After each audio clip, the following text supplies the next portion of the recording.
just wanted to say a few words ahead of this video because these videos come off the back of a huge lot of Eaglemoss Star Trek ships that I picked up recently. And so I've put up all the duplicates on eBay for you to have a look at, and I'll include links around and about the place. So if you've got any sort of interest in getting hold of a few of these to have a look at them for yourself, you can do so for a while at least, because it looks like they're not going to go flying off the shelves. I've tried to price them quite reasonably, so do please go and have a look. And without further ado, I will get on with the main video. Cheers.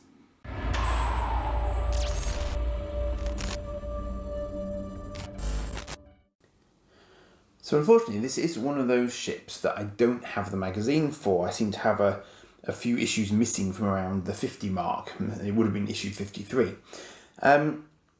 Now, can you guess which race makes this ship? Yeah, it's a Klingon ship. For some reason, the powers that be in charge of Enterprise thought that this ship didn't look like a Klingon ship, so it would be a big surprise when Klingons beamed on board the Enterprise from this ship. Personally, I would have called it in 2 seconds flat because it's got wings, it's green, and it's got top sections that look a lot like every other Klingon cruiser you've ever seen, although this one is considerably smaller and it's more lightly armed. This is more like a sort of scout ship. But it's actually only known as Laneth's starship, or the Klingon Augments starship, as Eaglemoss called it. And I'd forgotten that there was a storyline in Enterprise's 4th season, this is sort of 2154, which involves the Klingons experimenting with augmentation based off of Union Sings? But Sing's work on creating augments. So they're like Klingon Khans, basically, only it doesn't work out so well because, of course, it wasn't designed for Klingons. But it's these guys who are the human-looking Klingons who then board Enterprise off this ship after it's attacked Enterprise. So, as I say, until I'd sort of reminded myself of those episodes, I was thoroughly confused as to why this ship didn't show up with the human Khan-esque augments that Singh had created, because they were in a bird of prey, and I thought this was their ship because it said Klingon Augments ship. So I thought it meant the ship that the Augments had pinched, which was Klingon, but it's not. So if you know your Enterprise, that will all make sense to you. If you don't, I apologise for confusing you deeply.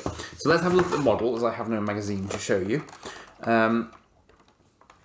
I'm not quite sure what this one is like. Relatively light is the short answer. It's relatively light. It's nicely done. I mean, as I say, apparently they went through a lot of iterations of this because they were trying desperately not to make it look Klingon. But you see, even that reminds me of the Klingon bird of prey, which is why I was confused when I first saw it, because I thought, well, isn't it just a Klingon bird of prey? I mean, surely it is, but apparently not so much. And in fact, they were trying to make it not look like that on purpose, which is why and you can see at the back here, there's a distinct sort of Katinga-esque vibe going on there at the back, and that was kind of what they were going for. So I mean, obviously it has to look a little bit like a Klingon ship, but they were trying to avoid it looking too much like one. Was the basic idea. But it reminds me a little bit as well of the Raptor design, because the wings are swept up. So the wings apparently were sort of based partly off the idea of a sort of a naval, a sort of a carrier-based ship where the wings can fold up, but these wings were fixed. So it didn't do anything sort of terribly exciting. It just had sort of careful. What's that? Oh, this is what I hate about these Klingon ships. It's not Eaglemoss's fault, but you can see here they've got these ridiculously tiny struts on them that are just plastic, and if you mishandle them at all, these are very, very breaky. And I probably very nearly did it then because I hadn't realised there was one there. So you've just got to be so careful when you're handling them, because they're not toys, they're models. But basically disruptors here and here on the wingtips. I'm not convinced that it had much of anything else going for it, because as I say, it was relatively lightly armed. but quite a new Klingon ship type, I think, was the idea. But I don't even know if it had an official sort of D-designation or if it was just too small. At one point, apparently, they were going to use the sort of Klingon shuttle Goraths, or Goroths, from another episode where he captured Archer. He was kind of like a mercenary guy. No, he wasn't. No, but a mercenary had given Archer to this Klingon on a sort of transport shuttle, and they were going to use that at one point, but then they changed their minds, and that's why they needed this new model from John Eaves to fill the gap, basically. And he even had to go. He apparently, actually, I think he went to somewhere he'd never been before, just to try and get a bit of inspiration for how he was going to design it without it looking like too much like a Klingon bird of prey or anything else.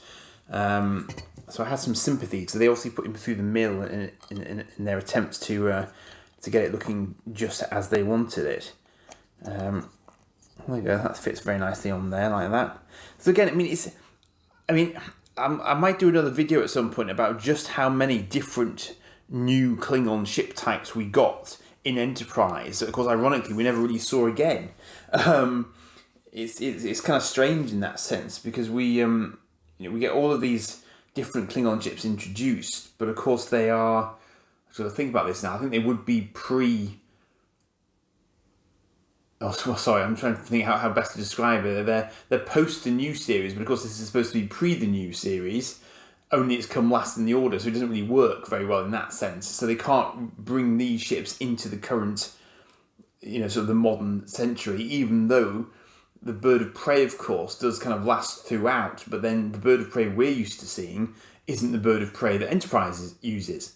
So it's all, it's a bit of a shame that we just don't see that much variety in Klingon vessels in the later years, like Star Trek Next Generation, Deep Space Nine, and so on.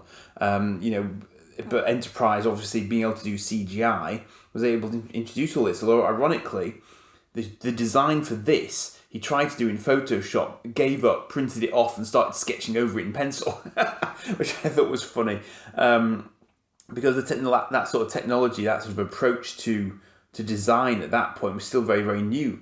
So a lot of the guys who were working on Enterprise in the in-house department were just trying to get to grips with things like CG and 3D tools and so on. And that's why they tended to outsource to more specialist places like Foundation Imaging so that they could actually take on the heavy-duty 3D work, because the in-house guys were only just starting to get to grips with it. So always interesting to read the magazines, and Memory Alpha had a bit of background from the magazine which I was able to read, so I could give you a bit more background on this for this video. As I say, it's a shame I haven't got the magazine for it, but at least that's a little bit of background for you. So again, just one of those sort of I think it was a one episode Klingon ship. I don't think we saw it again, to my knowledge. And that was it, because that was very nearly the end of Enterprise with that sort of sequence of episodes, unfortunately. So that was it. So I hope you've enjoyed that one. I have got largely just Kelvin class, or Kelvin timeline rather, era ships left to go.